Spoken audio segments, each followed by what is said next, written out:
तो मतलब आपने ये देखा नहीं कि कभी इन्होंने ग्रंथों का अध्ययन नहीं किया और एक साथ इतने ग्रंथों का इनको अध्ययन है, हर सवाल का, हर कोई भी सवाल का उत्तर देते हैं। तो गुरुजी ने क्या कहा इसके बारे में? नहीं, इसका तो हमको कुछ पता नहीं है। वो स्कूल गए थे और बस 5वीं तक गए, इसके बाद फिर उनने जाना बंद कर दिया। अच्छा। और क्या। जैसे आप देख पा रहे हो, मात्र उस समय 5 साल के थे, जो व्यासपीठ से सत्संग प्रवचन दे रहे हैं उस समय। काफी दर्शक समझ सके, हाँ। गंगा में स्नान करने से पाप निवृत्त हो जाएंगे, हाँ। लेकिन पाप करने की वृत्ति कभी निवृत्त नहीं होगी। अच्छा। तो वो वृत्ति फिर पाप करवाएगी ना। हाँ। तो हमें पाप हमारे निवृत्त हो जाए, इसकी अपेक्षा पाप करने की वृत्ति ही समाप्त हो जाए। हाँ। भाई माँ ही मर गई तो फिर बच्चे कौन पैदा करेगा? सत्य है। तो पाप करने की वृत्ति किससे निवृत्त होगी? बिना साधु संग के, बिना सत्संग के पाप करने की वृत्ति कभी नष्ट नहीं होती। लाली लाई सब कहे सबके पल्ले लाल, गांठ खोल देखे नहीं तासे फिरे कंगाल। ईश्वर का तो अनुभव होता है, अपरोक्ष रूप से अनुभव होता है। तो आपको ऐसा कभी जीवन में अनुभव हुआ महाराज जी? नहीं, ये बोलने का विषय नहीं है। क्या आपके मार्ग से या आपके दर्शन से या आप किसी का अनुभव करवा सकते हैं, किसी भगवान का, किसी देवताओं का हमें आज? देखो, अनुभव तो ज्ञान के द्वारा ही होता है। सच्चिदानंद रूप भगवान है। तो जैसे अज्ञान का पर्दा है ना, जैसा पर्दा हटते ही भगवान का दर्शन हो जाता है, ऐसा अज्ञान का पर्दा है जीव के सामने। नमस्कार साथियों, हर हर महादेव, जय श्री कृष्णा, जय गिरनार, जय गुरुदेव। आपका दोस्त, आपका भाई, आपका साथी, मैं कन्हैया शर्मा एक बार फिर दिव्य तपस्वी त्यागी संतों की सीरीज में धर्म की यात्रा में आज मैं आपको ऐसे एक संत के दर्शन कराने वाला हूं। ऐसे कह सकता हूं कि जो गस्त में हैं और संत जीवन जी रहे हैं, और वो कहा भी जाता है ना कहीं प्रारब्ध हमारा साथ आता है। और इनकी ये बात सत्य इसलिए बैठती है कि बच्चापन से जब 3-4 साल की उम्र थे उस समय ही ये वेदों का ज्ञान देने लगे, उस समय ये भागवत कथा ही करने लगे, उस समय ही संतों के साथ सत्संग करने लगे। जिस समय बच्चों की कंचे खिलौने खेलने की उम्र होती है उस समय आध्यात्म की तरफ चले गए, उस समय आध्यात्मिक का रूप आया। यानी कहीं ना कहीं कह सकते हैं ये चोला जरूर बदला है, यानी ये शरीर जरूर बदला है। जो अंदर पवित्र जो आत्मा है वो संतों की आत्मा है, जो पवित्र जो उनके अंदर कह सकता हूँ सूक्ष्म रूप है वो भी आज कहता हूँ कहीं ना कहीं दिव्य संतों का। अन्यथा ये तो संभव है कि कभी भी जो हम इस चारों वेदों का ग्रंथों का अध्ययन करते करते हम कम से कम 50 से 60 साल हो जाता तब तक याद नहीं होता। ये कहीं ना कहीं कई जन्मों से हम पढ़ते आ रहे हैं, वो होता ही है सत्य बात।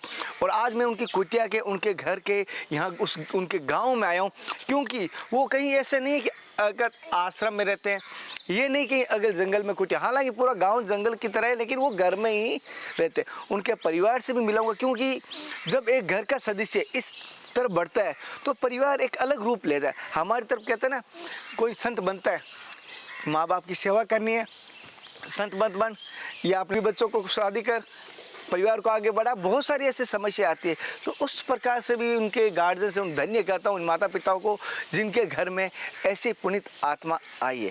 और जो मेरे साथ जो इस जर्नी में सहयोग करे उन भाई का पहले धन्यवाद कर दें। उन भाइयों को मैं बुलाना चाहता हूँ क्यों मैं यहाँ इस गाँव में बस यहाँ तक पहुँचा हूँ, इनके बारे में सुना हुआ था, ये मैंने संतों से सुना है। जैसे कि पिछली बार आपने वीडियो देखा था जो बंगाली बापू का, जो बंगाली बाबा है उनका, तो उन्होंने इनके बारे में एक जिक्र किया था, आपने शायद ध्यान से देखा नहीं हो, मैं जो नोट है उन्होंने जिक्र किया तो वहाँ से मैंने नोट किया, तो मैंने यहाँ आने की सोची। और इन भाई साहब से निवेदन, भाई साहब इधर है ना। जय गुरुदेव। जय गुरुदेव, जय श्री राधे। आपका शुभ नाम? दीपक प्रजापति साहब। दीपक जी से निवेदन है, आपसे निवेदन है दीपक जी कि हमारे समस्त भारतवासी आपको देख रहे, तो हमें जो इनके पास आए पहले तो हम ये जानना चाहते हैं इनका नाम क्या है?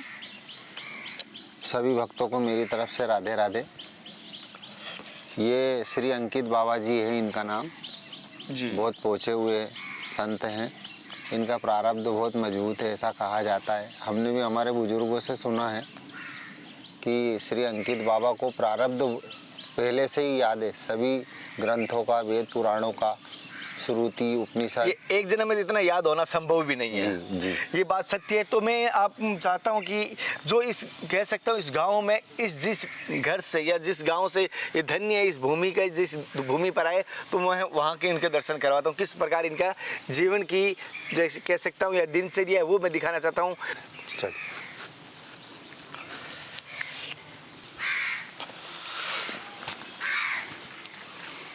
आई। साथियों जैसे आप देख पा रहे हो यहाँ पर मुझे याद आता है पूरा ब्रज। जब ब्रज में जाता हूँ तो हर गांव में कहीं गायें कहीं भैंसें दिखाई देती है, वो पूरा गांव का कल्चर है। और सबसे पहले ये जो पीपल का पेड़ है और साथ ही साथ यहाँ पर एक शिवालय भी है मुझे दिखाई दे रहा है जैसे यहाँ पर। और आगे बढ़ते हैं। यहाँ संत सेवा होती है। अच्छा, यहाँ पर जैसे इन्होंने कहा संत सेवा होती है, जो भी आए हैं उनके संत भाव से और यहाँ सेवा होती है। और जैसे कि जो है और ये जो कहता हूँ ना सबसे बड़ी दीनता करुणा, उसके साथ साथ जो सेवा भाव मुझे यहाँ देखने को मिलता है वो सबसे अलग है। और ये इनका ये यहाँ पे गुरुजी भक्ति पूजा पाठ विश्राम अपने भजन वगैरह करते हैं। अच्छा, ये उनके लिए रूम बना हुआ है। अच्छा, ये अंदर से दर्शन कराइए आ जाओ। और साथियों एक बता देता हूँ कि जो आप इनके देख पा रहे हैं इतने कैसे आप जैसे ऊपर से देख पा रहे हैं, कोई ऐसा नहीं है कि आरसीसी बनी हुई है, कोई बिल्डिंग नहीं, जैसे आप देख पा रहे हो एकदम साधारण शांत के परिवार से। और मैं आपको यहाँ के दर्शन कराना चाहता हूँ हमारे गुरुदेव, जैसे इन्होंने यहाँ लिखा है, यानी कहीं ना कहीं इनके गुरुदेव है ना। जी जी, ये इनके गुरुदेव है, जैसे इनकी कृपा दृष्टि से वो आज कह सकता हूँ कहीं ना कहीं। ये श्री पंडित कमल किशोर जी नागर हैं, जो अच्छा। भाव से इनको अंकित बाबा गुरु के रूप में स्वीकार करते हैं। साथियों अब उनके माता जी से मिल प्रणाम करते हैं पहले। हरिओम। ये इनके माता जी हैं और सभी से माता जी जैसे कि मैंने सुना है वो 4 साल के थे तब भी सत्संग करने लगे थे। हाँ। तो आपको ऐसा विचित्र नहीं लगा इतने छोटे बच्चे और सत्संग कर रहे हैं आपको? नहीं, विचित्र तो लगा हमको। फिर वे छोटे से थे तो वो शिवालय मिट्टी का बनाने लगे। हाँ। और पूजा करते और तोड़ देते, दिन भर में 4-5 बार ऐसे ही करते थे वो। हाँ।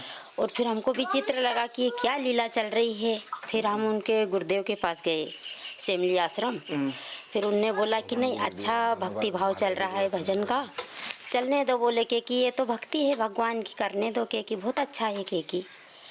और क्या, वहाँ से आज्ञा ली, तभी से ये सत्संग चालू हो गया। अच्छा, तो मतलब आपने ये देखा नहीं कि कभी इन्होंने ग्रंथों का अध्ययन नहीं किया और एक साथ इतने ग्रंथों का इनको अध्ययन है, हर सवाल का हर कोई भी सवाल का उत्तर देते हैं। तो गुरुजी ने क्या कहा इसके बारे में? नहीं, इसका तो हमको कुछ पता नहीं है। वो स्कूल गए थे और बस 5वीं तक गए, इसके बाद फिर उनने जाना बंद कर दिया। अच्छा, और क्या, और फिर बस ये सत्संग में जुड़ गए। इनके बारे में कुछ संतों ने क्या कहते हैं? जैसे कोई संत आते हैं जैसे इनके इनका भविष्य बताते हैं या कुछ आपके साथ इनका वर्तमान बताते हैं या पहले पिछला जन्म बताते हैं? नहीं, वो तो हम अब इधर सेवा में लग जाते हैं तो हमको कुछ मौका नहीं मिलता सुनने को। और क्या। तो माता जी ये सेवा भावी जो आते हैं उनके लिए भोजन प्रसाद, और हमें भी भोजन प्रसाद माता जी ने पाया। 10 प्रणाम स्वीकार करें इस दास का। और अब मैं इनके पिताजी के भी दर्शन करवाता हूँ आपको। पहले तो महाराज जी, जैसे कि जब इनके बारे में आपको कैसे पता चला सबसे पहले? जैसे 4 साल की उम्र में तो इन्होंने सत्संग दी थी, तो आपको सबसे पहले अनुभूति कब हुई थी इनकी? हमारी अनुभूति ऐसा था, कोई पूजा पाठ करती थी माता जी उनकी, तो भी मतलब ऐसे कुकू चावल भगवान वासुदेव पे चढ़ाते थे। कुछ ऐसे विलक्षण श्लोक बोलने लगे थे, कुछ भजन गाने लगे थे। तो मैंने भाई ये कैसा हो रहा है, मैंने कुछ अलग ढंग का ये पुरुष है। होता है, ऐसी अनुभूति होती रही। तो जैसे आपको ऐसा नहीं लगा कि ये जो आ रहे हैं, जो हमारे अब परिवार में छोटा बेटा आई है जी, छोटे ही ना सबसे छोटे, तो इनकी आपकी एक होता है कि छोटे बेटे की शादी करें, अपनी इस मार्ग पे ना जाए, तो आपको ऐसा कभी अनुभव नहीं हुआ? बहुत होता था ना, लेकिन उनने बता दिया ना सब कि बुद्धि हमारी स्तरीय है, तो ये है तो वो है, सब बताया उनने। हमारी माताजी तो मुंडन भी नहीं किया कि हम अलग है, तुम्हारे में फिर हम अलग है।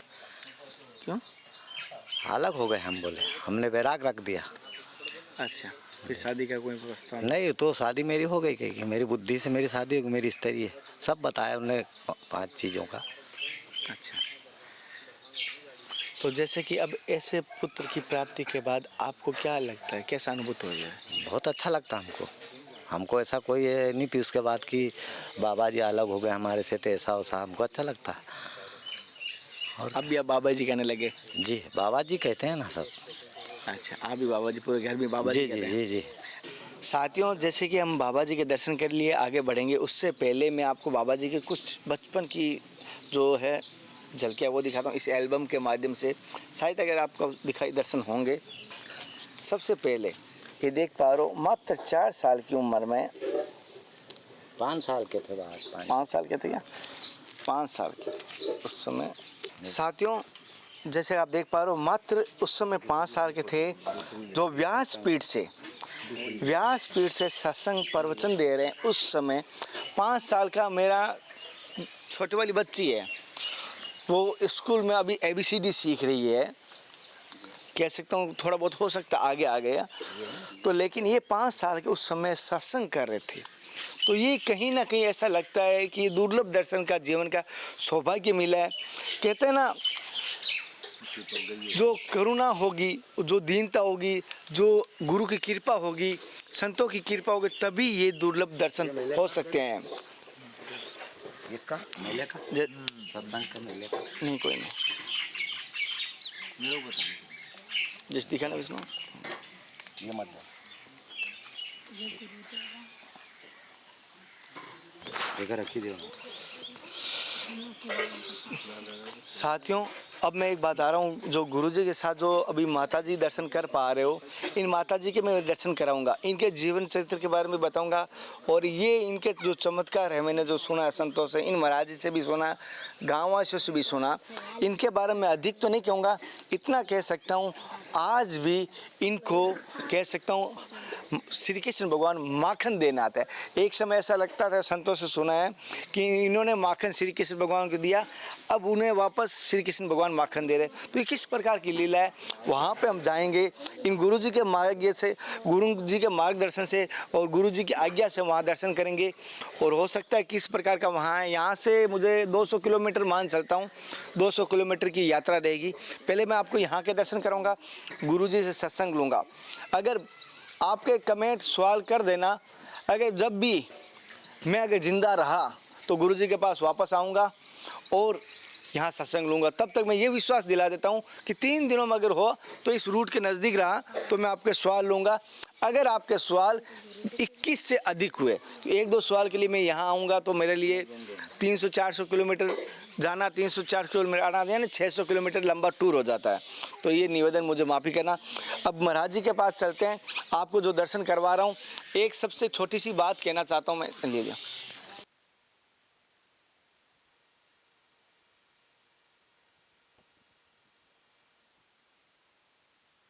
साथियों, अब हम महाराज जी के पास आए हैं, सत्संग शुरू करते हैं। पहले तो उनसे प्रणाम करते हैं, फिर आज की सत्संग शुरू करते हैं। पहले तो गुरु जी मेरी तरफ से जी जी प्रणाम प्रणाम।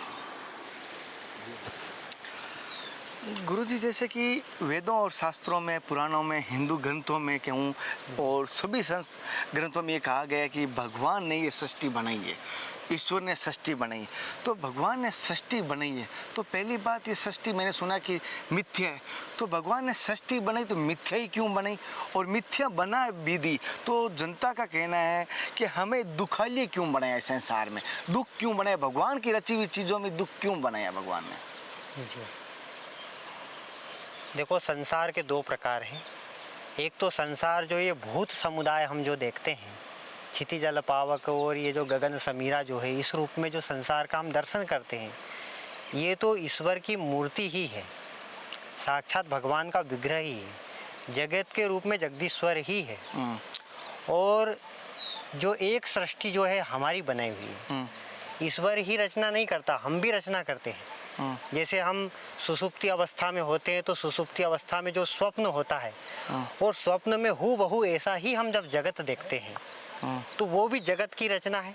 तो वो जगत की रचना किसके द्वारा हुई? हमारे द्वारा हुई जी।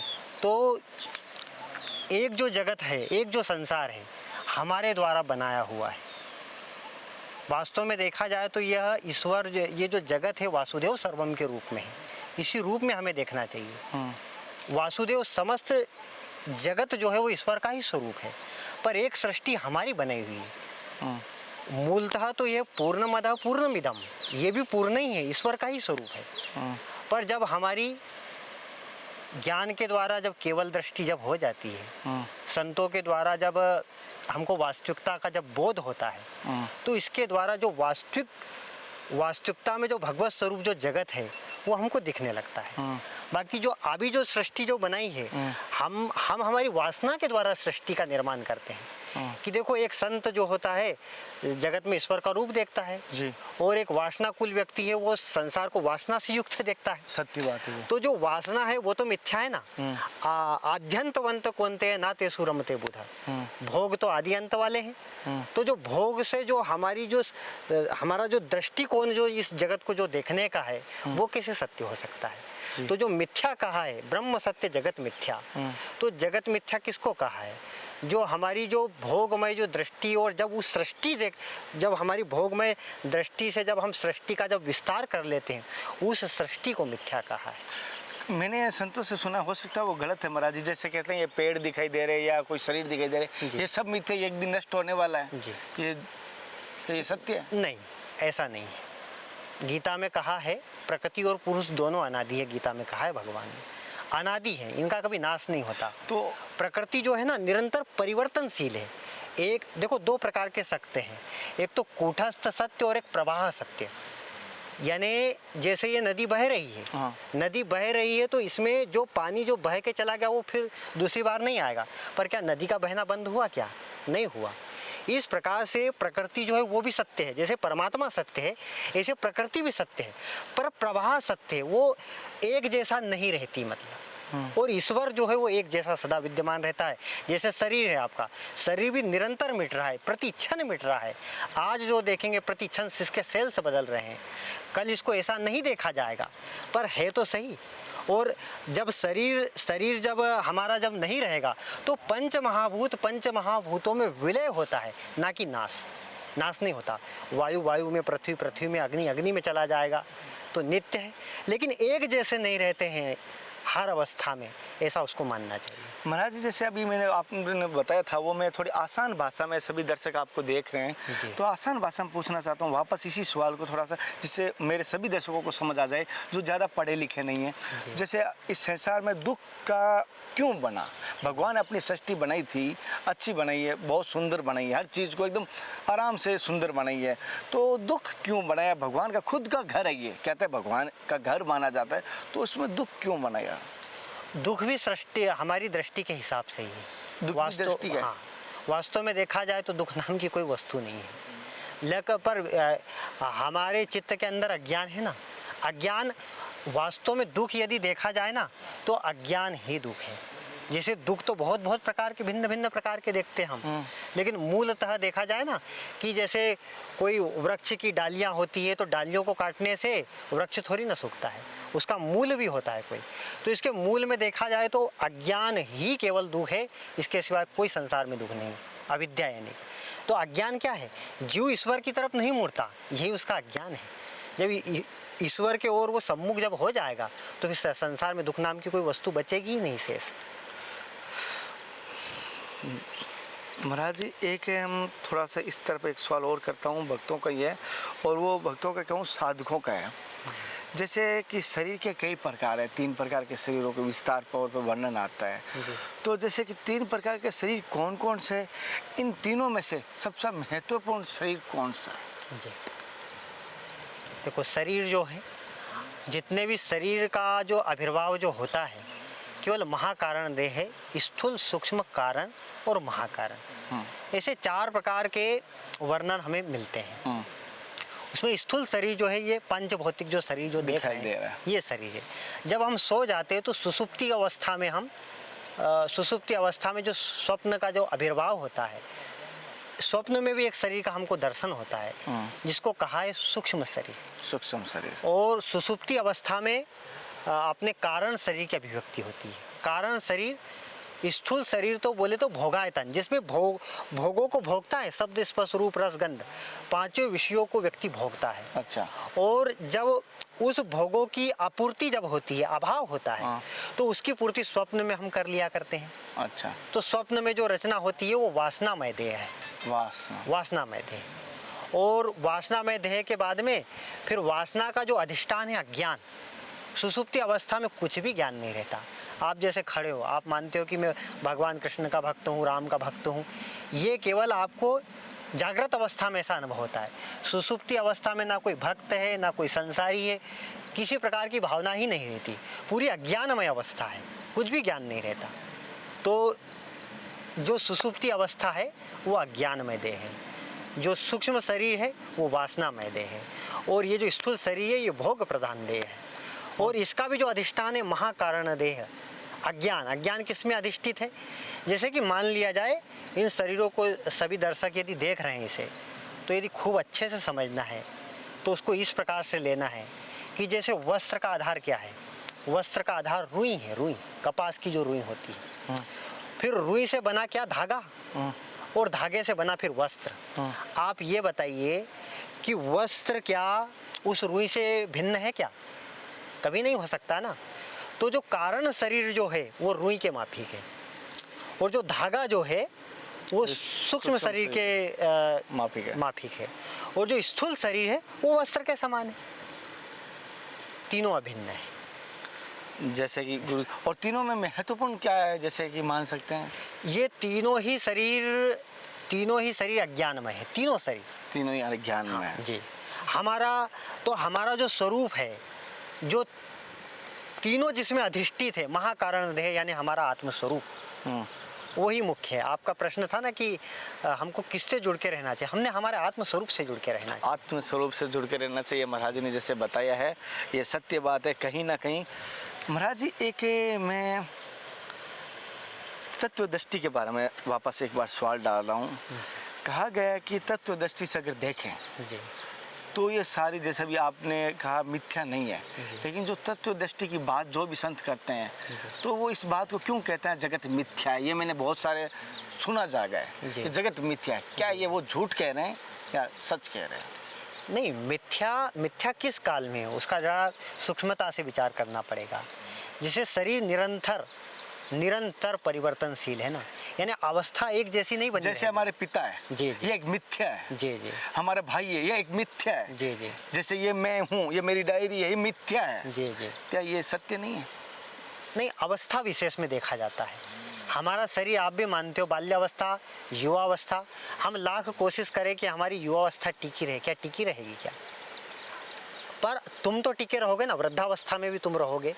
और ऐसा नहीं कि वृद्धावस्था के नाश के बाद तुम नहीं रहोगे, फिर शरीर की प्राप्ति होगी।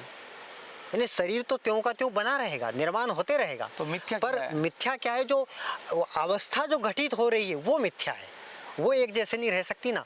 कौन नहीं चाहता कि हमारी युवावस्था नहीं रहे, पर युवा अवस्था नहीं रहेगी, मिथ्या है। अवस्था स्थिति जो है वो मिथ्या है, बाकी प्रकृति सत्य है।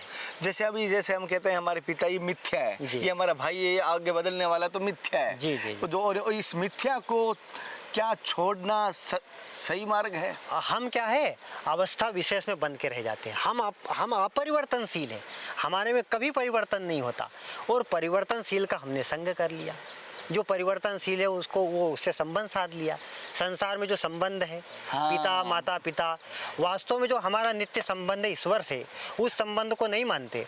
और जो बनावटी संबंध है, ऐसे जन्म जन्मांतर से कई माता पिता और रिश्तेदार हमारे बनते हैं, उसको हम मान लेते हैं। यहाँ तक कि शरीर से भी माना हुआ संबंध नित्य नहीं है। तो ये जो संबंध है ये मिथ्या है, पर इसको हम दृढ़ मानते हैं।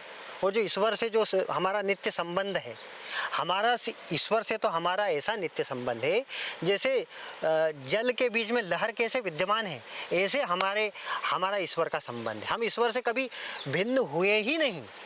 तो जिसके साथ हमारी अभिन्नता है उससे हम संबंध मानते नहीं, और जिसके साथ हम सदा रह ही नहीं सकते, लाख कोशिश करो, संसार के संबंध सदा स्थिर रहने वाले नहीं हैं, उससे हमने संबंध मान लिया। तो ये संबंध मिथ्या है। जैसे कि गुरुजी ने कहा है, ये संबंध जो है बना हुआ वो मिथ्या है, ये सत्य बात बता रहे हैं गुरुजी। और कहीं ना कहीं ये देखने को हमें प्रैक्टिकल में दिखता है कि हम मिथ्या दिखाई दे रहे हैं। जैसे आज है वो कल नहीं है, हम उसको अपना मान रहे हैं, ये मिथ्या है। लेकिन जो प्राकृतिक है, जो हम मानते, जो हमारे दृष्टि में कहते हैं पेड़ मिथ्या है, ये मिथ्या नहीं है, प्रकृति है, मतलब परिवर्तनशील है। जैसे गुरुजी ने बताया, ये सत्य है। और आपके इस सवाल को लेकर कोई विचार है या फिर भी कोई तरंतु बनते हुए मैं गुरुजी से कभी संजोग करूँगा। गुरुजी जैसे ऐसा एक आज की कहते हैं पहले मंत्रों की शक्ति थी, आज यंत्रों की शक्ति है, माफ़ी चाहूँगा। कभी हम वीडियो कॉन्फ्रेंस में अगर आपसे चर्चा करना चाहे भक्तों की कर सकता हूँ? जी जैसे गुरुजी अगर आप कभी कोई सवाल रखना चाहे तो एक साथ कर लूँगा मैं।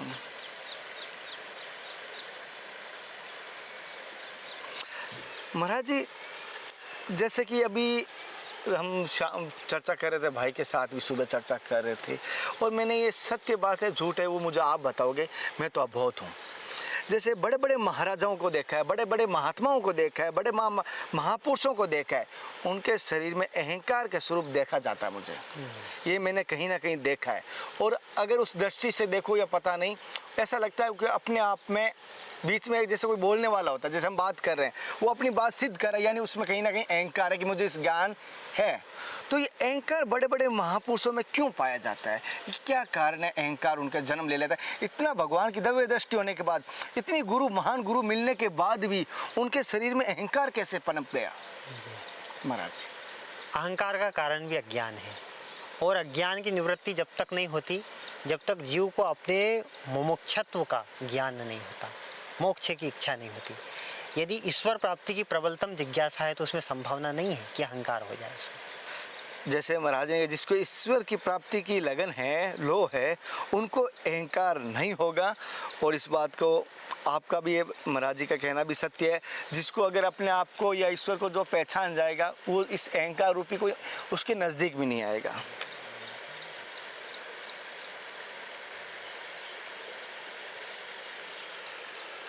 महाराज जी जैसे कि बहुत सारे कहते हैं मैं भगवान का रूप ध्यान करता हूँ, यानी आंख बंद की भगवान जी दिखाई दे रहे, बांसुरी बजा हुए, चार भुजाओं के साथ पैर से किया हुआ, ये रूप ध्यान हो गया। एक कहा जाता चिंतन, यानी हर समय भगवान का चिंतन करना। तो दोनों में क्या भेद है, क्या अंतर है, क्या महत्वपूर्ण है?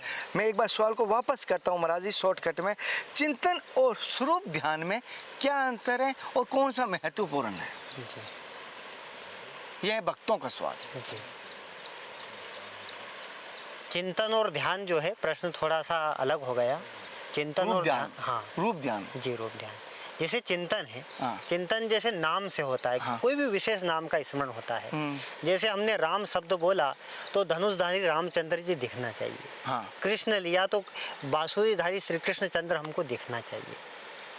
पर क्या है कि जैसे नाम ले रहे हैं और चिंतन संसार का हो रहा है, हाँ, ये देख रहा हूँ तो वो ध्यान नहीं है। जैसे कहते हैं राम राम लिख रहे हैं, जी, जी। आया उसको देख रहे हैं, आया उसको, मैं बहुत सारे देखा हूँ, आया घर के काम कर रहे, राम राम राम राम, खाना बना रहे, तो एक कह सकते हैं रूप तो ध्यान कैसे आ सकता है जब वो खाना बनाते हुए काम करते हुए कर रहे हैं, कह रहे एनी टाइम भगवान का नाम ले रहा हूँ, और नाम, और एक तरफ क्या होता है नाम नहीं ले रहा कुछ भी। एक समय जैसे मैं कभी कभी क्या होता है, समय तो मुझे रात्रि काल या अर्ली मॉर्निंग मिलता है, अंधेरे अंधेरे ही दोनों टाइम, तो नाम तो लेना क्या होता है 2 मिनट के लिए ध्यान के लिए उस स्वरूप को दर्शन कर लिया, रूप ध्यान बोलते हैं जिसको। तो दोनों में महत्वपूर्ण क्या है? चित्त है वो चित्रों को खींचता है, चित्रों को खींचता है। विशेषतः नाम जो है, नाम का आधार इसलिए लिया जाता है कि स्वरूप की सिद्धता हो जाए। स्वरूप की सिद्धि के लिए ही नाम का स्मरण किया जाता है। नाम यदि है और अंदर स्वरूप में संसार यदि बसा हुआ है तो ऐसा नहीं है, भगवान के नाम की बड़ी अमोघ महिमा कहते हैं कलयुग में नाम एक आधारा, मतलब अमोघ महिमा है उसकी। हाँ। तो वो जब रहेगा उसका फल भी जरूर मिलेगा, लेकिन भविष्य में कालांतर में तो उसको परिवर्तन करने का सोचना चाहिए कि मेरे चित्त में भी भगवान का ही स्वरूप हो। मतलब रूप ध्यान महत्वपूर्ण है। जी। नाम जब से अगर रूप ध्यान अगर महत्वपूर्ण अधिक है, ये मान्य बात। रूप, क्योंकि भक्ति में जो है ना 4 आयाम है, नाम रूप लीला और धाम, चारों को महसूस करना चाहिए साधक ने। नाम में तो जो भी वो जप रहा है ठीक है, और रूप में भी भगवान होना चाहिए, हाँ, और लीलाओं का चिंतन होना चाहिए। और धाम, अच्छा धाम में ये नहीं, धाम में उसने ये नहीं सोचना चाहिए कि मैं चित्रकूट चला जाऊं, वृंदावन चला जाऊं। हम जहाँ भी हैं, भगवान सर्वत्र व्याप्त है, तो हम भगवान के ही धाम में हैं, ऐसा मानना चाहिए। महाराज ने एक बड़ी बात कही, मेरी बात से, मैं इस बात से सहमत हूँ, हर बार भी कहता हूँ कि ज़रूरी नहीं है आप वहाँ वृंदावन है, गिरनार पर्वत में जाके करें ध्यान, धाम तो आपके वहीं पर बना है। अगर आपके मन में भक्ति वहाँ अंकुरित है तो आपका घर भी धाम बन सकता है, जैसे आपने महाराज जी ने घर में धाम बना के रखा है। मैं महाराज जी एक छोटा सा सवाल और करता हूँ, बड़ा, जैसे मंत्र यदि जो जाप है, क्या वो ब्राह्मण से लेना चाहिए, क्या वो किसी भी जाति से लिया जा सकता है? देखो, मंत्र विशेष में तो कोई विशेष मंत्र अनुष्ठान की इच्छा रखता है, सिद्धि की इच्छा रखता है, तो वह तो एक विधा अलग हो गई। उसमें विशेष मंत्र को ग्रहण किसी ब्राह्मण के द्वारा, किसी योग्य व्यक्ति के द्वारा ग्रहण कर सकता है। पर अपने जीवन के कल्याण के लिए यदि वो चाहता है तो नाम स्मरण सबसे अच्छी विधि है। जैसे 16 अक्षरी मंत्र भी हम सुनते हैं, हरे राम, सहज रूप से उसको कोई भी जाप कर सकता है। बाकी मंत्रों में तो फिर विशेष विधि विधान का नियम रहता है। थोड़ा महाराज जी आपकी धूप आ रही मुझे लग रहा है ना। विष्णु सही आ रहा है? थोड़ा सही आ रहा है? ठीक है महाराज जी, एक हम सवाल करना चाहता हूँ शिष्यों का, कि जैसे कि उन्होंने गुरु तो बना लिया, अब उनको ये पता नहीं गुरु का क्या महत्व होता है, जैसे गुरु के प्रति उनकी क्या लगन होनी चाहिए, गुरु के प्रति उनके शिष्यों के क्या कर्तव्य होने चाहिए, शिष्य की दिनचर्या कैसे होनी चाहिए, तो वो थोड़ा मार्गदर्शन कीजिए उन शिष्यों के लिए। ये तो गुरु प्रदत्त चीज़ है, गुरु ही उनको प्रदान करते। भाई गुरु बनाया है कौन सा मार्ग ले, तो वो गुरु ही उसको प्रदत्त करेगा कि किस किस साधनों में जीना है और कैसी कैसी दिनचर्या में रहना है। ये तो व्यक्तिगत सोच है। जैसे महाराज जी ने कहा ये व्यक्तिगत है, जो गुरु जी ने आपको मार्ग दिया मेरे नज़रों में उस पर चलेंगे तो सारी आपके शिष्य की पात्रता के गुण आ जाएंगे। महाराज जी, एक इसी के संबंधित मुझे याद है, एक सवाल आया है, हरियाणा का है, जित्तू नाम का है। उन्होंने कहा मैं गुरु बनाना चाहता हूँ। हर बार 2 बार 3 बार कॉल मैसेज भी आया उनका कि गुरु बनाना चाहूँ, मैं किससे गुरु बनाऊँ, तो मुझे बताइए क्या गुरु किसी के बताने से बनाया जाता है, या गुरु कैसे बनाए, अपने गुरु को कैसे पहचाने? देखो, कलयुग में जो है गुरु संत के रूप में कई छलावे और कई पाखंड का दर्शन हमें होता है। सत्य बात है ये। तो यदि प्रबलतम जिज्ञासा यदि है तो ऐसा मानना चाहिए कि भगवान के शरणागत उन्होंने रहना चाहिए, जिज्ञासु बने रहना चाहिए। भगवान की कृपा होगी और भगवान की कृपा से स्वयं संत मिल जाएंगे। जैसे कि विभीषण जी लंका में राम नाम का जाप करते हैं, पर भगवान की कृपा से हनुमान जी साक्षात उनको मिलते हैं। महाराज जी, छोटी सी मैं पहले तो इस आगे सवाल करने से पहले माफ़ी चाहता हूँ, क्योंकि मैं ऐसे सवाल आपसे थोड़ा सा निजी जीवन से जुड़े हुए चर्चा करना चाहता हूँ। माफ़ी चाहूँगा, गलती हो जाए तो मुझे बहुत समझ के माफ़। जैसे महाराज जी, मैंने जैसे आपके माता जी से दर्शन किए, पिताजी के आपके दर्शन किए, गाँव वासियों से मैंने वार्तालाप की, जैसे मैंने सुना है गाँव वासियों संतों से भी सुना था मैंने, कल बंगाली बाबा से मिला कि आपको बाल्यावस्था में ही ग्रंथों का, वेदों का ज्ञान हो गया मात्र 4-5 साल की उम्र में। तो ये कैसे हुआ, ये क्या ऐसा आपको लगा कि आपको ऐसे करना चाहिए या इस मार्ग पे आना चाहिए? भगवान ने जो भी साधन सामग्री दी है, मनुष्य शरीर दिया है, दुर्लभ मानव तन दिया है, और ईश्वर को पाने के सभी अधिकारी है। ऐसा नहीं मानना चाहिए कि कोई ईश्वर को पाने का अधिकारी नहीं है। समस्त जीव चराचर में जब वो मानव तन को जब पाता है, जो देव दुर्लभ है, तो जब अपनी योग्यता को व्यक्ति पहचान लेता है, और वो स्वयं को पहचानना पड़ेगा, तो दी हुई वस्तुओं का जो सदुपयोग जो करता है, सदुपयोग क्या कि यह तन कर फल विषय न भाई, स्वर्ग स्वल्पंत दुखदाई। मनुष्य तन को पाके यदि स्वर्ग भी यदि पाया तो कोई बड़ी बात नहीं की उसने, भजन के लिए मिला है यह शरीर। तो जो भगवान की ओर से जो हमको साधन सामग्री मिली, उसका सदुपयोग करें हम। सदुपयोग कैसा कि इसको साधन में लगाए इस मानव तन को, तो यही हमारा प्रारब्ध बन जाएगा। पिछले जन्म में हम यदि इस जन्म में कर रहे हैं, देखो एक त्रिकालदर्शी शब्द होता है, त्रिकालदर्शी जो भूत भविष्य वर्तमान को जो जानता है। पर हम कहते हैं कि आप भी त्रिकालदर्शी हो। कैसे? आप जैसे कई संतों के शरणों में जा रहे हो, संतों से सवाल कर रहे हो, ऐसा क्यों? जिज्ञासा। आप पूर्व में भी जिज्ञासु रहे हो, पूर्व जन्म में भी, तो आपने बोलो भूतकाल जाना कि नहीं, और अभी आप जान रहे हो कि जिस प्रकार से आपका जीवन का परिवेश है, संतों के बीच में रहना, इतने जिज्ञासु बने रहना, तो वर्तमान में भी आप जान रहे हो कि मैं जिज्ञासु हूँ, भगवान का छोटा सा दास हूँ। तो वर्तमान को भी जान रहे हो आप, और वर्तमान को जान रहे हो, तो ये निश्चित है कि ये जो भक्ति के जो संस्कार हैं, जो ज्ञान के संस्कार हैं, तो अग्रिम जन्म भी आपका शुद्ध ही होगा, साधन से संबंधित ही होगा। तो भविष्य को भी आप जानते हो, हम तीनों कालों के जानने वाले हैं। यदि अभी का समय यदि हमारा भक्ति संस्कार में है तो अगला जन्म भी हमारा पवित्र ही होगा। तो महाराज जी, जैसे कि आपने जैसे बचपन में कह सकते हैं प्रारब्ध का आपको जो ज्ञान है, अनुभूति, जैसे कि 5 साल की उम्र में ये कहता हूँ बच्चे खेलने की उम्र होती है, उस समय आप सत्संग करते थे, तो आपने कहीं ग्रंथों का अध्ययन किया था, ये किताबें रटी थी, या इतना माइंड में ऐसा आते हैं ये सवालों के, जैसे मैं कोई भी सवाल करूँ आप सटीक उत्तर दे देते हैं, इसलिए नहीं, ग्रंथ विशेष का तो कोई ऐसा अध्ययन नहीं है। तो ये कभी कभार गीता का दर्शन कर लेते हैं बस। महाराज जी, जैसे कि कभी कभी कहना नहीं है, बहुत सारे भाई कहते हैं 5 श्लोक याद करना चाहते हैं, मेरे कहने पर कुछ गीता के 5 श्लोक देता हूं मैं, तो वो कभी कभी कहते हैं याद नहीं होता, और आपको ग्रंथों के साथ साथ ये कि वेदों का भी ज्ञान है कि वेदों की भी आप श्लोक बोलते हैं, तो ये कैसे संभव हो रहा है? मुझे ये नहीं अचंभित हो रहा हूँ इन चीज़ों से। जी, देखो, भोजन व्यक्ति करता है और भोजन का जो प्रभाव होता है, रक्त जब धमनियों में जब बहता है तो हम बता नहीं सकते कि ये किस दिन के भोजन किए हुए का रक्त बह रहा है, ऐसा हम भी इसमें कुछ नहीं बता सकते हैं, भगवान की कृपा मानते हैं।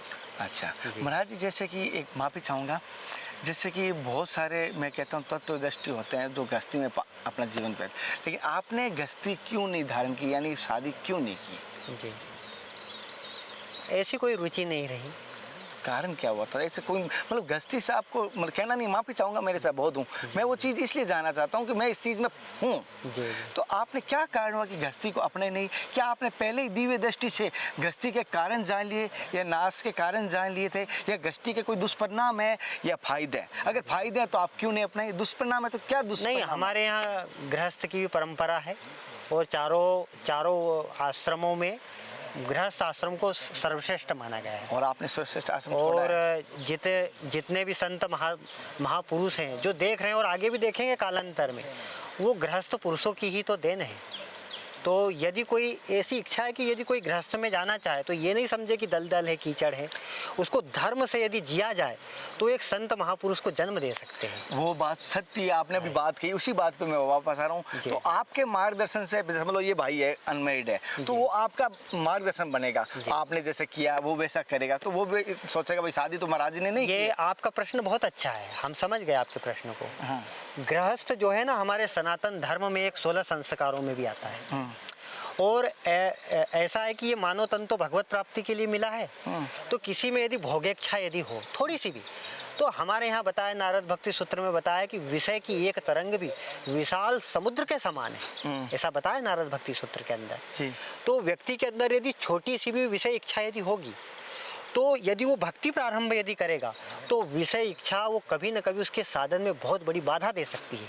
तो हमारे ऋषियों ने एक यह इस प्रकार का प्रावधान रखा कि वो गृहस्थ आश्रम में अपनी जो मतलब भोगेच्छा है उसकी संतुष्टि कर ले, और फिर उसके बाद में संन्यास में जाए, ताकि ये इच्छा उसको उत्पीड़न ना दे, ऐसा है। क्योंकि देखो, नहीं तो व्यक्ति, अभी आप देख रहे हैं ना, जैसे कई न्यूज़ों में पेपरों में आता है, नाम लेना अच्छा नहीं है, कि बहुत प्रकार की हम देखते हैं, आए दिनों सुनते हैं कि ये महात्मा, ये ऐसा देश का बहुत बड़ा कलंक है। ऐसा नहीं होना चाहिए। साधु पुरुषों का चरित्र तो पवित्र ना है, साधु नाम, साधु का जो चरित्र तो होता है पवित्र होता है। तो एक ये बहुत बड़ी परंपरा है, बहुत सुलझी हुई परंपरा है कि व्यक्ति गृहस्थ में प्रवेश करे। पर क्या है कि जैसे मक्खी जो होती है ना, मक्खी को यदि वो अपना कोई यदि हलवाई की कढ़ाई से यदि कोई मिठास को यदि चखना हो, तो वो बगल से जाके टेस्ट लेके उड़ जाती है, पर जो बीच में जो जाके बैठ जाती है वो उसी में खपा जाती है और मृत्यु को प्राप्त हो जाती है। व्यक्ति में ऐसा नहीं है, ये मानव तन की रचना ही विषय प्रधान है, क्योंकि विषय से ही इसकी रचना हुई है। तो विषय से रचना है तो विषय की संकल्पना, विषय की इच्छा इसको हो सकती है, स्वाभाविक बात है। तो व्यक्ति उस विषय का समाधान कर ले गृहस्थ में जाके, और इससे भी फिर पर देखो धर्म पूर्वक यदि गृहस्थ को भोगेगा तो ही इससे रहित हो पाएगा गृहस्थ से, नहीं तो उलझ पुलझ के मर जाएगा। तो महाराज जी जैसा आपने कहा धर्म पूर्वक सही है, विषयों को ज्ञान के लिए, तो आपने बिल्कुल भी इन चीज़ों का नहीं सोचा था कि इन विषयों पर? यदि विषय की यदि इच्छा नहीं है तो फिर गृहस्थ में नहीं जाना, और थोड़ी भी यदि इच्छा है तो गृहस्थ में प्रवेश करना चाहिए हमारे। आपकी इच्छा हुई नहीं बिल्कुल भी कभी इस विषय को जानने की? अब इसमें कहने की क्या बात है, अब ये तो हम जो बोल रहे हैं वैसे ही है।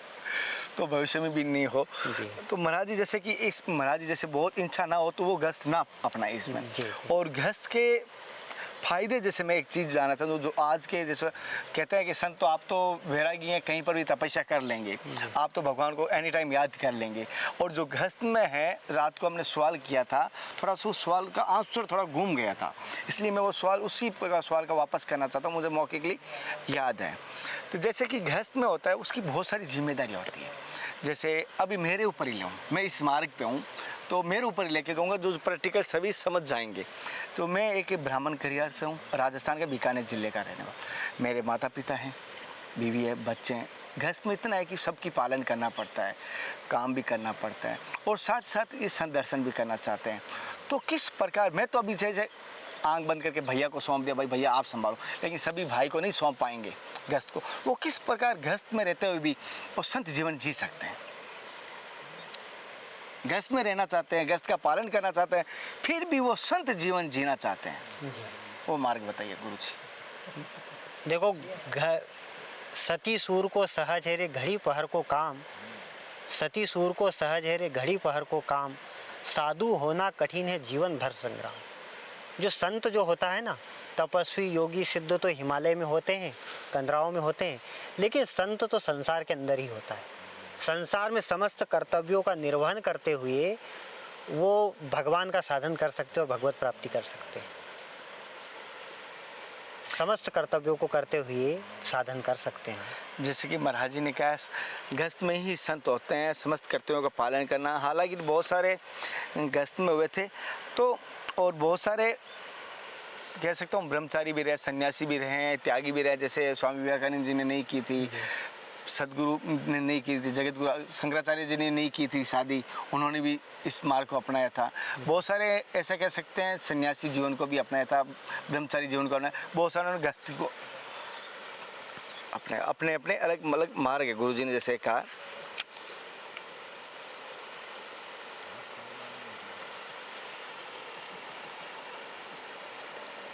महाराज जी, जैसे कि आसक्ति और प्रेम में क्या अंतर है, दोनों में क्या महत्वपूर्ण है? आसक्ति और प्रेम ये दो है, उनमें क्या अंतर है और क्या महत्वपूर्ण है? आसक्ति जो है सीधा सीधा संसार से होती है, और प्रेम और केवल भगवान से होता है। और जो ये कह रहे हैं हम माँ से प्रेम करते हैं, भाई से प्रेम करते हैं, पत्नी से, वो क्या है फिर? ये तो कर्तव्य का निर्वहन है, धर्म है, करना चाहिए। और वास्तव में प्रेम तो भगवान से ही रखना चाहिए, किसी से भी रख लो, सब आखिरी में धोखा देने वाले हैं, सब आखिर में धोखा देने वाले हैं। प्रेम जो और आसक्ति है ना, प्रेम था गोपियों को, सूरदास जी कहते निस दिन बरसत नैन हमारे, तो प्रेम में तो रोना होता है। और आजकल जो कलयुग का जैसा परिवेश देख रहे हैं, लड़का लड़कियों के बीच में जो बोलते हैं कि प्रेम है, प्यार है, यहाँ तो त्याग थोड़ी ना है। यहाँ तो क्या है कि अपनी परंपराओं को, संस्कार को भूल के, और कईयों के खून बह गए हैं। तो प्रेम में खून थोड़ी बहता है, प्रेम में तो आंसू बहते हैं। जैसे महाराज, प्रेम और आसक्ति में बड़ा विरोधाभास है, दोनों में विरोधाभास है। प्रेम ईश्वर से किया जाता है, आसक्ति संसार से की जाती है। जैसे महाराज जी ने कहा,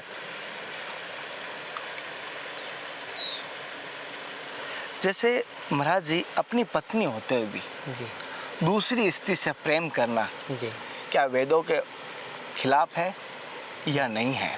जी वो तो रोगी व्यक्ति जानना चाहिए, जन्म जन्म का रोगी व्यक्ति जानना चाहिए, जो पत्नी के होते हुए भी अन्य दृष्टि करता है, पर दृष्टि करता है। हमारे नरसिंह मेहता तो कहते हैं कि परिस्त्री जैन मातरे भूतल भक्ति पदार्थ मोटू ब्रह्म लोक मनाही रे, जो पर स्त्री को माता के समान देखे।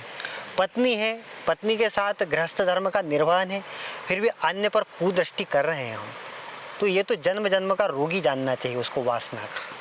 और ये सवाल अगर श्री कृष्ण भगवान के ऊपर लेके बोला हो तो? जी, श्री कृष्ण जो है ना, वो तो परम पुरुष हैं।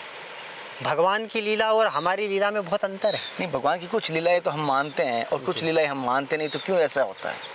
तो आरती में कहा गया कि सबके प्राणपति, पति से प्रेम कर सकता है और पति भी पत्नियों से प्रेम कर सकता है। भगवान के बारे में कहा कि सबके प्राणपति, हमारे समस्त के प्राणपति है भगवान योगेश्वर कृष्ण। तो समस्त आत्माएं उनकी पत्नी है। भगवान किसी से भी यदि प्रेम करते हैं तो वो तो उनका धर्म है। अच्छा, हम उनको कैसे प्रेम करें, ये हमारे जीवन में जिज्ञासा होनी चाहिए। जैसे महाराज जी ने कहा वो तो सबके पति है, किसी से प्रेम कर सकते हैं, ये महाराज जी का था।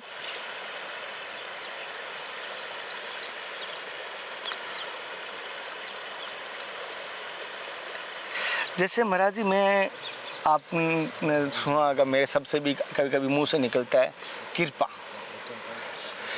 कृपा भगवान की कैसे प्राप्त की जा सकती है? भगवान से कृपा कैसे प्राप्त करें?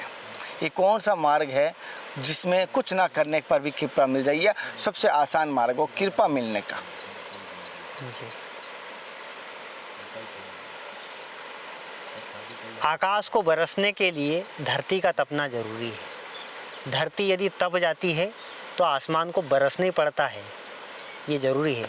तो हमारे जीवन में भी जब तप आएगा, तप, जब सृष्टि की जब रचना हुई थी तो ब्रह्मा को कहा था, ब्रह्मा तो रचना करने वाले हैं जगत के, पर एक आकाशवाणी हुई ईश्वर के द्वारा कि तुम तप करो, तप करो। तप की बड़ी महिमा है।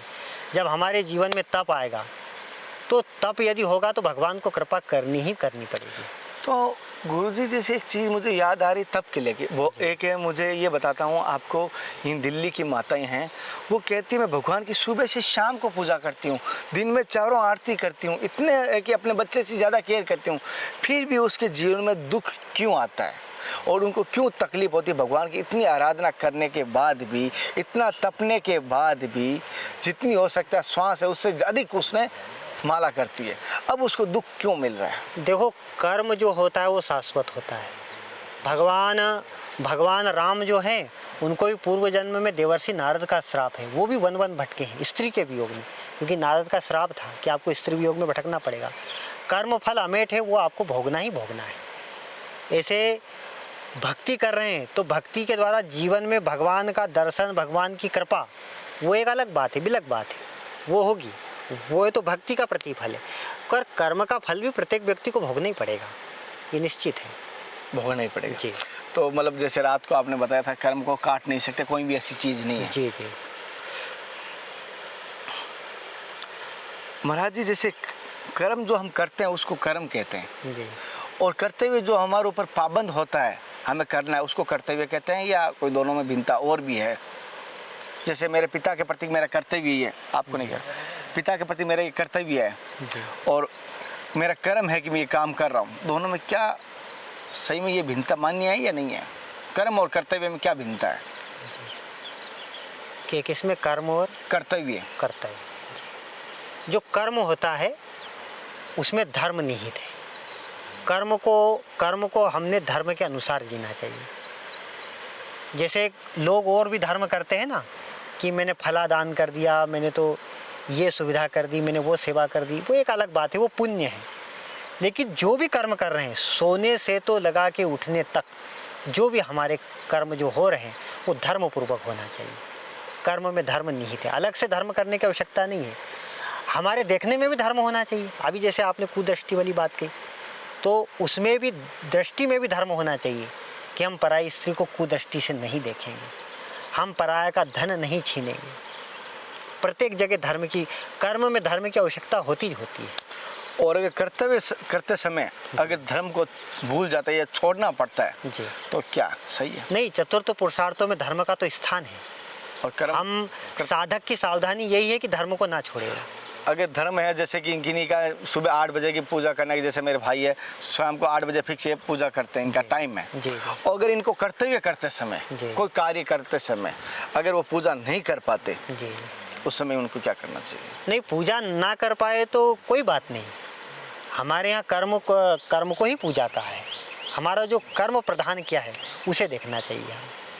कर्तव्य मतलब वो कर्तव्य कर्तव्य मुख्य है हमारा। कर्तव्य मुख्य जी। है। जो अपने जैसे मेरा एक कर्तव्य होता है कि मेरे पिता के सामने बेटे का कर्तव्य निभाऊं जी, जी। और बेटे के सामने पिता का कर्तव्य निभाऊं। जी। उसको निभाते हुए मैं अगर कोई दूसरा काम त्याग देता हूँ त्याग देते तो उचित है, उचित है। उचित है, उसका कोई दोष नहीं है। जी। उस समय चाहे मैं भगवान को एक बार भूल जाऊं उस कर्तव्य करते हुए, कोई दोष नहीं लगेगा। बिल्कुल बिल्कुल। ये दोष नहीं लगेगा। बड़ी बात ये आपको जो बहुत सारे सवाल आए थे इसका है कि अगर आप कर्तव्य करते राधे राधे कर्तव्य करते समय अगर आप भगवान की माला या कोई भी किसी चीज़ को भूल जाते हो उसका दोष नहीं मिलेगा। लेकिन कर्तव्य जो है अपना निभाना जरूरी है। जो अपने पुत्र का कर्तव्य है, चाहे अपने पत्नी का पति का कर्तव्य है, चाहे पिता का कर्तव्य, जिस भूमि में आप हो। जैसे उदाहरण तो लिए बता रहा हूँ, पुत्र का कर्तव्य पिता माता पिता की सेवा करना, वो कर्तव्य करते समय अगर कोई काम दूसरा छोड़ते हो कोई दोष नहीं लगेगा। और पिता का कर्तव्य अपने बच्चों को अच्छा संस्कार अच्छी शिक्षा दे, उसके करते समय अगर आप कोई गलत कर रहे हो तो आपको दोष नहीं है। और महाराज एक बात याद आ गई, मैं आपको निवेदन करना चाहता हूँ। मेरे तो क्या आपके थोड़ा उससे वर्णन अच्छे से कर पाओगे। जैसे बहुत सारों मैं देखता हूँ कि भगवान की पूजा के चक्कर में ये कहते हैं हम भगवान की पूजा कर रहे हैं, माता पिता आप अपने काम कर लो। तो ऐसे माता पिता की पूजा ना करके, माता पिता का कर्तव्य का पालन ना करके और भगवान को प्रसन्न करने के चक्कर में निकल पड़े हैं, उन पे क्या भगवान प्रसन्न होंगे? नहीं, दायित्वों का निर्वहन जब तक नहीं हो तब तक त्याग नहीं करना चाहिए किसी प्रकार से भी। हमारे कारण कोई दुखी हो ये हिंसा है, हिंसा है ये। संतुष्ट हो जाना चाहिए। आदि गुरु शंकराचार्य जो सनातन धर्म की रीढ़ है वो उन्होंने भी माता से कहा कि मैं संन्यास ग्रहण करना चाहता हूँ। माता ने मना कर दिया तो उन्होंने एक लीला रची कि वो नदी के अंदर नहा रहे थे, मगरमच्छ ने पकड़ लिया। तो माता ने कहा कि माता तू बोल कि तू संन्यास ग्रहण कर ले तो ये मगरमच्छ छोड़ देगा। तो माँ ने सोचा कि बच्चे की जान बच जाए काफ़ी है। तो इस प्रकार से जब माँ को भी संतुष्ट किया तब उन्होंने संन्यास ग्रहण किया। और महाराज जी जैसे बताया ये सत्य भी बात है। महाराज जी जिसमें जैसे कि जीवन में सेवा का क्या महत्व है और सेवा का क्या फल है? क्या सेवा अभी का फल मिलेगा? क्या सेवा आगे अगले जन्म में मिलेगा? क्या वापस जन्म मिलेगा सेवा करने से? सेवा का पूरा विस्तार से थोड़ा मार्गदर्शन इसलिए चाहता हूँ मैं कि मैं इस पथ पर हूँ। जैसे धर्म की यात्रा के माध्यम से संत सेवा एक कार्य चल रहा है तो हम आपसे वो मार्गदर्शन चाहते हैं। देखो ये मनुष्य शरीर जो है वो केवल और केवल भगवत प्राप्ति के लिए मिला है, साधन की संपन्नता के लिए मिला है। अब जब हम साधन नहीं कर पाते तो जो सेवा जो है हम किसी के लिए उपयोगी हो जाए, यही सेवा है। किसी के लिए भी उपयोगी हो जाए तो ये जो सेवा जो है, ये जो परोपकार जो है, इसके परिणाम से फिर हमको मनुष्य शरीर फिर से मिलेगा। आगे भी हमें मनुष्य शरीर मिले और हम आगे हमारे साधन को बढ़ा सके, इसलिए सेवा की आवश्यकता है। और सेवा से एक और लाभ है, हमारा अंतःकरण पवित्र होगा। बिना सेवा किए हमारा अंतःकरण कभी पवित्र नहीं हो सकता। और निर्मल मन जन सोई मोहे पावा, सो मोहे कपट छल छिद्र न भावा। अंतःकरण की पवित्रता भगवत प्राप्ति के लिए परम आवश्यक है और उसके लिए हम सेवा करेंगे। हमारे प्रत्येक कर्म सेवा में निहित हो जाए तो इससे अंतःकरण पवित्र हो जाए। जैसे कि गुरुजी अंतःकरण पवित्र करने के लिए हमें सेवा करनी चाहिए। अंतःकरण पवित्र करने के बाद हम इस मार्ग पे भक्ति मार्ग में एक कैसे जो उस कह सकते हैं प्राप्ति वो अधिक होगी। जैसे अंतःकरण शुद्धि के लिए मानो मेरी सीधी भाषा, अंतःकरण शुद्ध के लिए आपको सेवा मार्ग अपनाना चाहिए। चाहे आप तन से कीजिए, चाहे अपने मन से कीजिए, चाहे धन से कीजिए। जैसे कोई कहता है मैं शरीर से कर सकता हूँ, धनवान नहीं हूँ। कोई कहता है मैं शरीर से भी नहीं कर सकता हूँ, विकलांग हूँ। तो दूसरा कोई सेवा कर रहा है, वो उस पौधा लगा रहा है, पेड़ लगा रहा है, संत सेवा कर रहा है, आप बहुत अच्छा काम कर रहे हो, प्रोत्साहन कर दो, वही महत्वपूर्ण है। महाराज जी एक मार्गदर्शन एक और लेना चाहता हूँ जीवन से आपसे जुड़ा हुआ। जैसे कि बहुत सारे बच्चे स्कूल में पढ़ते हैं तो वो कहते हैं कि गार्जियन की गलती है, हमें इस संस्कार दिए। क्या सत्य में बच्चों का जो संस्कार अगर गलत मिलते हैं, क्या उनके माँ बाप की या माता पिता की गलती है? हाँ, माता पिता का दायित्व तो है, क्योंकि शिक्षा तो शिक्षक देते पर संस्कार तो माता पिता ही देते हैं। माता पिता की बहुत महत्वपूर्ण भूमिका रहती है। जितने संत महापुरुष देखे उनके पीछे कहीं ना कहीं माता पिता का भी एक योगदान रहता है। घर से संस्कार मिलते हैं, माता पिता से संस्कार मिलते हैं संग का बड़ा असर है, क्योंकि कोई भी शिक्षा, कोई भी कॉलेज में यदि बच्चा जा रहा है तो 2 से 3 घंटे पढ़ता है, 4 घंटे पढ़ता है। उसके बाद बाकी के समय में वह अपने घर में अपने परिवार के संग में बिताता है, और जैसा संग होता है वैसा रंग होता है। केकई ने मथुरा का संग किया, साक्षात पारब्रह्म परमात्मा की माँ थी, लेकिन संग किसका कर लिया? मंथरा का कर लिया, तो भगवान से विमुख कर दिया। ऐसे संग से संस्कार के बीज पड़ते हैं, इसे संग का तो बहुत विशेष ध्यान रखा जाता है। जैसे कि महाराज जी ने कहा संघ का बहुत ध्यान रखे, विशेष संघ का। और 1-2 सवाल और करता हूँ महाराज जी, समय थोड़ा अनुकूल देखते हुए।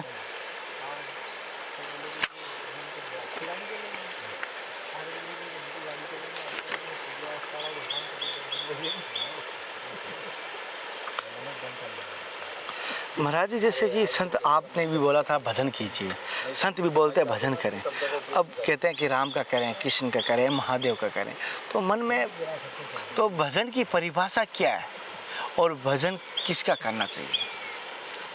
परिभाषा क्या भजन की?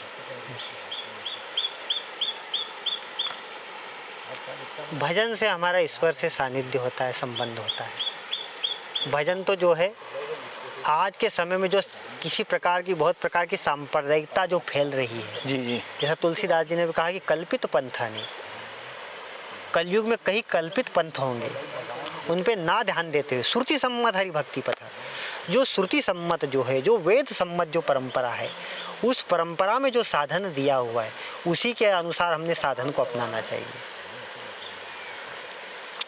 वही सत्य है। जैसे श्री कृष्ण भगवान में गीता में सबको पता ही है, यदा यदा ही धर्मस्य ग्लानिर्भवति भवति भारत, कहा था कि जब जब धर्म की हानि होगी तब मैं आऊँगा। तो क्या आपको लगता नहीं आज मानव में दैत्य आ चुके हैं, मानव के रूप में राक्षस देख रहा हूँ, आज ऐसे देख रहा हूँ हत्याएं अपने सभी की कर रहे हैं, तो भगवान इससे ज़्यादा क्या देखना चाहता है कि तब आएगा, कौन से धर्म की हानि होगी, फिर कौन से धर्म की हानि के बाद वो आना चाहता है? जैसे धर्म की हानि हो रही है, हाँ। तो धर्म का वर्धन करने के लिए भी तो है ना। जैसे संत महापुरुष कई प्रकार के शास्त्र आज हैं, तो भगवान क्या है अभी शास्त्र से समझा रहे हैं। जब इतनी आतंकता जब बढ़ जाएगी, क्रूरता जब बढ़ जाएगी, पाप कर्म जब बढ़ जाएंगे कि शास्त्रों और संतों से भी नहीं समझेंगे लोग, तब भगवान शस्त्र को धारण करते हैं, फिर जैसे को कल की अवतार कहा है। तो अभी तो समझ रहे हैं, काफ़ी लोग जुड़ रहे हैं, और अभी तो कलयुग कलयुग बाल्य अवस्था में है अभी। बाल्य अवस्था में। तो महाराज जी जैसे कि आपने कल्कि के बारे में बात की, मुझे एक उत्साहित हूँ इस चीज़ की जाने, मैं इस पर बहुत सारी कोशिश भी की, किताबें भी पढ़ता हूँ कल्कि के बारे में। जैसे आपको कभी कभी ऐसे दृष्टांत होते, राधे राधे, जैसे महाराज जी आपको कभी दृष्टांत होते हैं कि कल्कि आएगा तो क्या उस समय अपनी घटनाएं होगी, या किस प्रकार का उस समय वध होंगे, या किस प्रकार किन लोगों का वध होगा? नहीं, ऐसा तो दर्शकों को भी पता है, और कई ग्रंथों में, शास्त्रों में हम उसका भली भांति वर्णन देखते हैं। एक युग के हिसाब से उसका पूरा परिवेश रहेगा। लेकिन एक होता है ना, जैसे कि जो रास्ते गया है वही बता सकता है यहाँ से रास्ता है या नहीं है। जी। तो जैसे कि अनुभव होता है, जैसे जो इस मार्ग पे वो अधिक ग्रंथों में तो वो लिखा हुआ वही आता है, लेकिन अनुभव जैसे प्राकृतिक परिवर्तन का शील का नाम है, जैसे परिवर्तन होता है वो संतों को पहले आभास होता है, इसलिए मैं वो सवाल किया था, माफी चाहूँगा।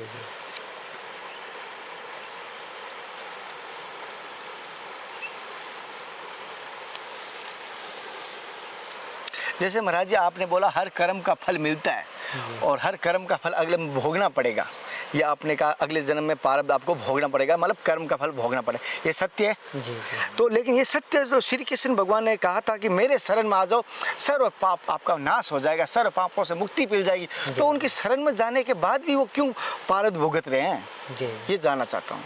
देखो पाप की परिभाषा क्या है ये जानना पड़ेगा। भगवान की शरण में जाने से जीव पवित्र हो जाता है, पाप मुक्त नहीं होता, और पाप मुक्त भी होता है। तो पाप क्या है? पाप वो नहीं है कि किसी को मार दिया, ये कर दिया, ये पाप नहीं जो कर्म करता है। पाप क्या है? जो हमारी दृष्टि में जो संसार को विषय में जो देख रहे हैं, निरंतर पाप हो रहा है, उस पाप से निवृत्ति होती है। अच्छा, क्या गंगा स्नान से पाप मुक्त होता है? जैसे देखो। अब गंगा सामने बह रही है हमारी जी। एक बार विष्णु दिखाना, सामने हमारी गंगा बह रही है, सभी दर्शक देख रहे हैं। क्या मैंने पाप किया, इस गंगा में स्नान कर लेता हूँ, क्या मैं पाप मुक्त हो जाऊंगा? हमारे यहाँ कई शास्त्रों में ऐसे स्त्रोत हैं, ऐसे पाठ हैं जिसका वर्णन इस प्रकार से है कि उस स्त्रोत का पाठ करने से, उस अष्टक का पाठ करने से जीव पाप से मुक्त हो जाता है। गंगा है, नर्मदा है, यमुना है, पवित्र नदियाँ हैं, उनमें स्नान करने से व्यक्ति पाप से मुक्त हो जाता है। पर इसमें एक बहुत ही समझने योग्य बात यह है वही जानना था। कि व्यक्ति गंगा में स्नान करने से पाप से तो निवृत्त हो जाएगा, पर क्या भविष्य में वो पाप नहीं करेगा? फिर करेगा।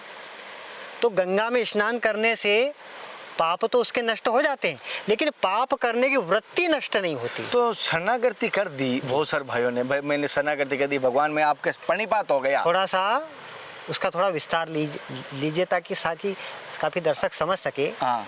गंगा में स्नान करने से पाप निवृत्त हो जाएंगे, हाँ।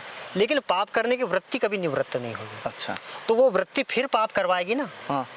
तो हमें पाप हमारे निवृत्त हो जाए, इसकी अपेक्षा पाप करने की वृत्ति ही समाप्त हो जाए। हाँ। भाई माँ ही मर गई तो फिर बच्चे कौन पैदा करेगा? सत्य है। तो पाप करने की वृत्ति किससे निवृत्त होगी? बिना साधु संग के, बिना सत्संग के पाप करने की वृत्ति कभी नष्ट नहीं होती। एक बार सत्संग और साधु संग से पाप की वृत्ति जब निवृत्त हो जाती तो फिर उससे कभी पाप होगी ही नहीं। अच्छा। जैसे कि बंदर को बहुत सारे आभूषण पहना दिए जाए तो वो तो उसको बीन चुन के फेंक देगा। गधे को कितने भी स्नान करा दो फिर भी वो तो धूल में लौटेगा। तो ऐसे कितना भी पापायु हो उसको गंगा में स्नान करवा दो, पाप धुल तो जाएंगे उस समय, पर फिर वो पाप करेगा क्योंकि वो उसकी वृत्ति करवाएगी ना। तो ये जो वृत्ति है ये केवल सत्संग से ही जाएगी, इसलिए सत्संग की महिमा है।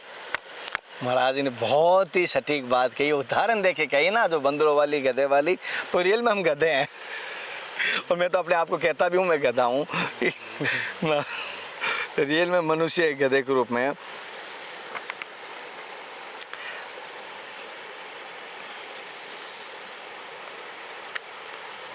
महाराज जी, जैसे संतों को मैंने सुना है कि एक त्यागी संत होते हैं, एक तपस्वी संत होते हैं, एक विलक्षण संत होते हैं, एक अवधूत संत होते हैं।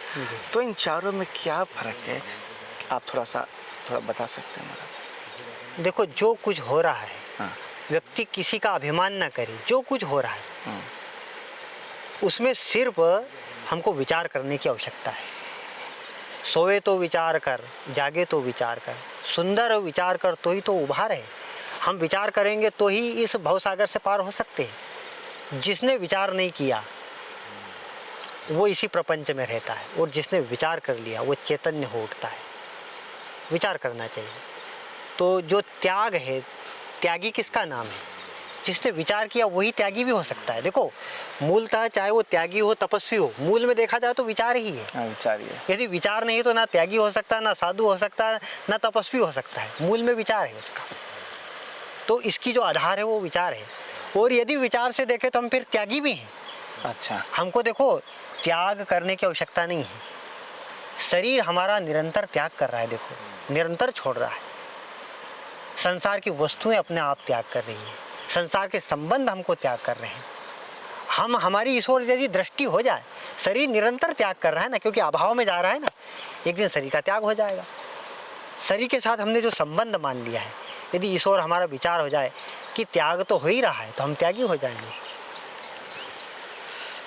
और विलक्षण भी उसी में आता है। और जो तप है, हाँ, तपस्वी। तप हमारे यहाँ वेदांत में जो है ना, ज्ञान को ही तप कहा है। वेदांत दर्शन में तप को ही ज्ञान कहा है। क्योंकि तप जो है ना, कठिनता का नाम तप है। जैसे कहता है ना कि कोई धूप में तप रहा है, कोई कंडे लगा के ताप रहा है, तो हम नहीं कर सकते, वो लोग कर सकते हैं। तो कठिनता का नाम ही तप है। जो ईश्वर तत्व है, कहत कठिन, समझत कठिन और साधन कठिन विवेक, उसको कहना कठिन है। ईश्वर तत्व को कहना कठिन है, समझना कठिन है, और साधन कठिन विवेक, और उसको जो पाने का जो साधन है वो भी बड़ा कठिन है। तो जो ज्ञान तत्व है ना, बड़ा ही, ऐसा नहीं कि वेद शास्त्रों को 4 पुस्तकें पढ़ ली और हमको ईश्वर तत्व का ज्ञान हो जाएगा। हमको संतों की शरण में जाना पड़ेगा। जो उसके बारे में जानते हैं वही हमको समझा सकते हैं। जो जाने सोई देव में जनाई, जानत तुम्हें तुम्हें हो जाए। जो उसको जानते, जो ईश्वर तत्व के बारे में जानता है वही हमको जनवा सकता है अच्छे से। तो ये जो ज्ञान है ना, ये अपने आप में तप है। ज्ञान बड़ा कठिनता से समझ में आता है ईश्वर तत्व का। तो संतों की शरण में जाके उनकी सेवा करके और ज्ञान अर्जित करना तप है। महाराज जी, कभी आपने किसी दिव्य दृष्टि कहूँ या किसी भगवान के भी जीवन में दर्शन किए हैं कभी? देखो, दर्शन उसका होता है जो हमसे बिलग हो। जैसे आपका मैं दर्शन कर रहा हूँ इस समय, आप मेरे से पृथक हो ना, देखा उसी को जाता है जो हमसे अलग हो। जो अलग हो, जो हमसे अलग नहीं है, उसको देखा नहीं जाता। आँखों से संपूर्ण हमको दृश्य दिखाई दे रहा है, पर आँखों को कभी आँखें नहीं दिखाई दी। हम ईश्वर से सदा अभिन्न हैं। जैसे कि जल के अंदर लहरें हैं, लहरें कभी भी भिन्न नहीं हो सकती। अग्नि से उसकी तेजस्वता कभी भिन्न नहीं हो सकती। उसी प्रकार से प्रत्येक जीव की स्थिति सदा ईश्वर में ही है, हम जानते नहीं। लाली लाई सब कहे सबके पल्ले लाल, गांठ खोल देखे नहीं तासे फिरे कंगाल। ईश्वर का तो अनुभव होता है, अपरोक्ष रूप से अनुभव होता है।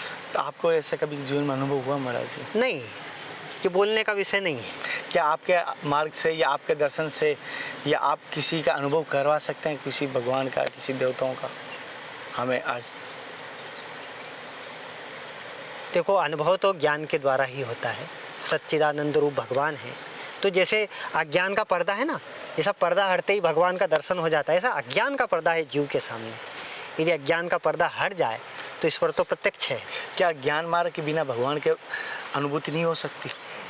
नहीं, ज्ञान मार्ग यद्यपि ऐसा नहीं कि वेद शास्त्र पढ़ ले और बुद्धि स्तर को बढ़ा लेना ज्ञान मार्ग नहीं है। ज्ञान मार्ग यानी यथार्थता का बोध। हमारा जीवन क्या है, हमारा लक्ष्य क्या है ना। ज्ञान मार्ग से ही तो प्रारंभ होता है। ये तो ज्ञान ही तो है कि हमारे जीवन का लक्ष्य क्या है।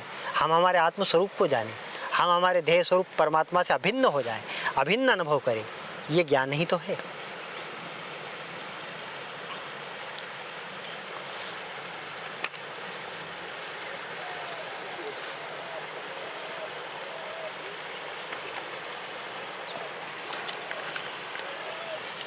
महाराज जी, एक जैसे कि धामों की बात करूं, तीर्थ स्थानों की बात करूं, जैसे मैंने चाहे वृंदावन करूं, चाहे अयोध्या की करूं, चाहे केदारनाथ की करूं, चाहे ओमकारेश्वर की करूं, चाहे उज्जैन की करूं, जहाँ पर भी यहाँ देव स्थली है, वहाँ देखता हूँ कि आप दर्शन करने संतों के यहाँ पे संत भी होते हैं और वहाँ शिवालय भी होता है, देव मूर्ति भी होता है, प्रतिष्ठान भी होता है, सब कुछ होता है।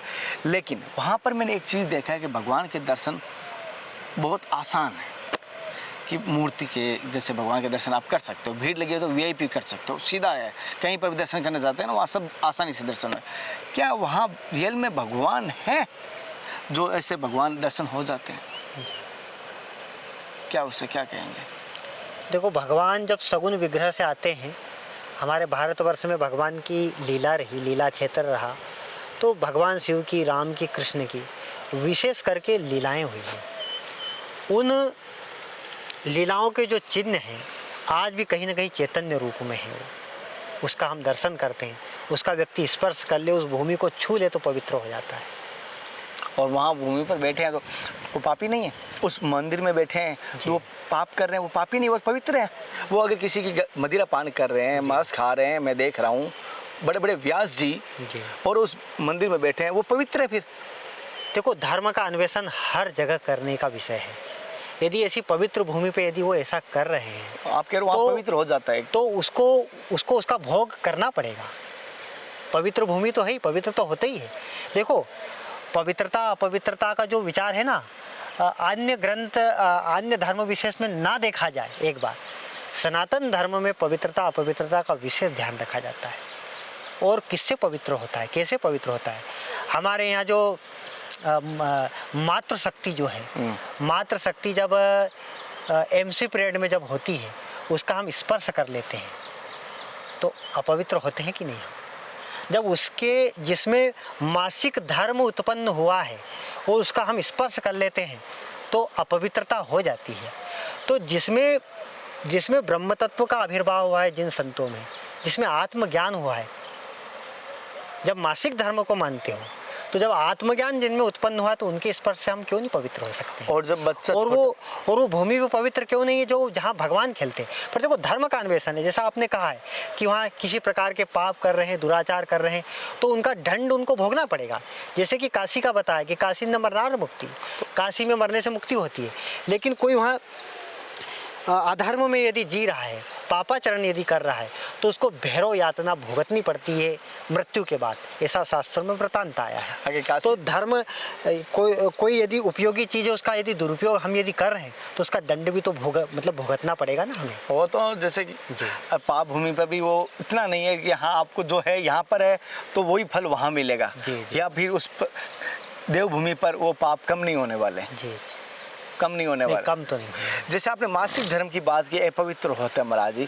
जैसे मैं छोटा था या आप भी, कोई भी बच्चा छोटा था तो मासिक धर्म में हम कभी नहीं देखा है, हमने आपने भी स्तनपान किया है, बच्चा माँ के साथ रहता भी है, माँ का हाथ का खाना भी खाता है, क्या उस समय माँ अपवित्र होती है?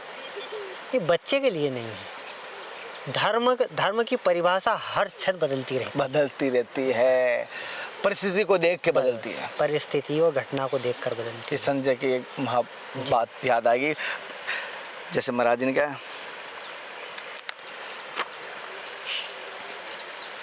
महाराज जी अब मैं लास्ट एक आपसे कृपा दृष्टि से, हमारे सभी दर्शक हैं जो पूरा भारतवर्ष देख रहे हैं, जनता की आवाज़ के माध्यम से देख रहे हैं, धर्म की यात्रा के माध्यम से आपको देख रहे हैं, तो हम चाहते हैं कि हमारे सभी प्राणियों में सद्भावना हो, सभी को सद्बुद्धि मिले, आपका आशीर्वाद, आपकी कृपा सब पर बनी रहे, आपका आशीर्वाद सबको जो मार्गदर्शन देंगे उस पर ये चलने की कोशिश करेंगे। आप क्या मार्गदर्शन देंगे, क्या आशीर्वाद देते हैं? सर्व का हित हो, सभी प्रसन्न रहे, खुशहाल रहे और विशेष करके धर्म के व्यवहार में जीने की कोशिश करें। चतुर्थ पुरुषार्थों में अर्थ, धर्म, काम, मोक्ष, अर्थ और काम में तो सब जी ही रहे हैं, विशेष करके धर्म और मोक्ष, धर्ममय हमारा जीवन होना चाहिए। यदि धर्ममय यदि हमारा जीवन होगा तो अगला भविष्य, अगला जन्म भी हमारा अच्छा होगा। और यदि धर्म विशेष में यदि हम नहीं जिए तो यहाँ की व्यवस्था भी छिन्न भिन्न हो जाएगी, इसलिए धर्म का विशेष ध्यान रखें। यदि एक गृहस्थ है उसके लिए धर्म है, सन्यास है उसके लिए धर्म है। यदि धर्म है तो धर्म ईश्वर से हमारा संबंध करवा देगा।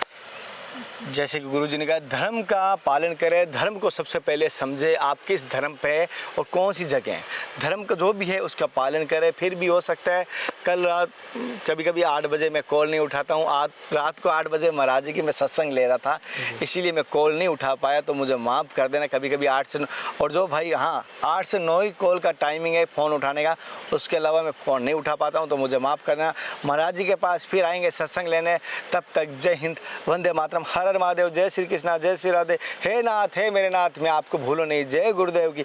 मैं सबके काम आ जाऊं, किसी से कुछ नहीं चाहूं, प्राणियों में सद्भावना हो, सबका कल्याण हो। महाराज जी जय। तो भूल चुके माफ कर देना महाराज जी, अब बहुत हूँ मैं तो। जी ऐसा कुछ